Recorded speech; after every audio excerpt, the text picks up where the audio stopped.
जब से यह ऐलान हुआ है कि 12 लाख रुपए तक की सालाना आमदनी पर आपको कोई इनकम टैक्स नहीं देना होगा, तो एक बड़ा ही कंफ्यूजन फैल गया है।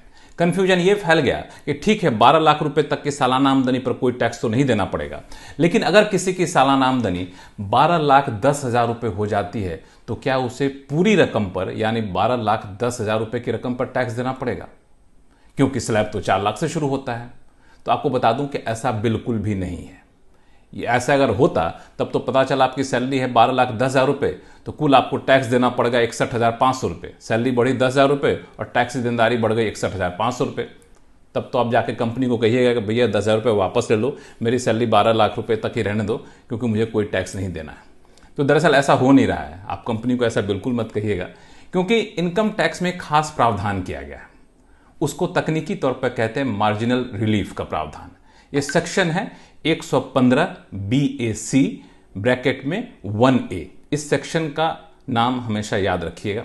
इसके तहत आपको मार्जिनल रिलीफ दी गई है। अब कैसे वो आपको बताता हूं। इसमें कहा गया है कि 12 लाख रुपए से ऊपर जो भी आपकी आमदनी हो रही है वो रकम, और कुल टैक्स देनदारी की रकम में जो कम होगा वो आपसे वसूला जाएगा। मान लिया जाए आपकी सालाना आमदनी हो गई 12,10,000 रुपये, कुल टैक्स की देनदारी बन गई 61,500 रुपये। सैलरी कितनी बढ़ी? सिर्फ 10,000 रुपये 12 लाख में से, और कुल टैक्स की देनदारी 61,500 रुपये। तो आपको 61,500 रुपये टैक्स नहीं देना होगा। आपको सिर्फ ये बढ़ी हुई रकम 10,000 रुपये बतौर टैक्स देना पड़ेगा। यही है मार्जिनल रिलीफ। एक और एग्जाम्पल देता हूँ।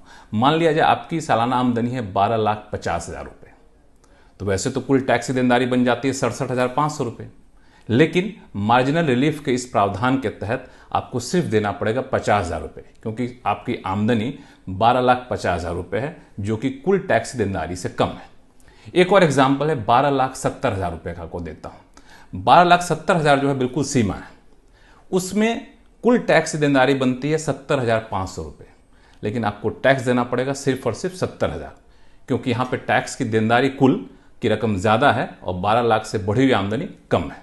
तो आपको देना पड़ेगा 12,70,000 रुपये की आमदनी पर टैक्स इतना, सिर्फ और सिर्फ 70,000 रुपये, जबकि कुल टैक्स बनता था 70,500 रुपये। अब एक सीमा को पार कर जाइएगा, मान लिया जाए आपकी आमदनी हो गई 12,75,000 रुपये, तो यहाँ पे कुल टैक्स की देनदारी बन जाती है आपको 71,250 रुपये, और यहाँ आपको असली टैक्स भी बनता है 71,250 रुपये। तो यहाँ पे दोनों बराबर हो जाता है। तो यहाँ से फिर मार्जिनल रिलीफ आपका खत्म हो जा रहा है। अब आप कहेंगे कि मान लिया जाए किसी की सालाना आमदनी 13 लाख रुपए है, तो क्या करेंगे? तो जी हाँ, 13 लाख रुपए है तो सामान्य पूरे 13 लाख पर आपको इनकम टैक्स देना पड़ेगा।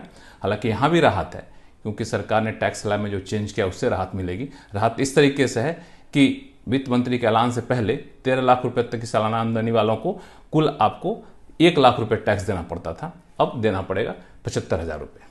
एक और चीज़ ध्यान रखिएगा, कई लोग ये भी पूछ रहे हैं कि इसमें कैपिटल गेंस भी शामिल है क्या?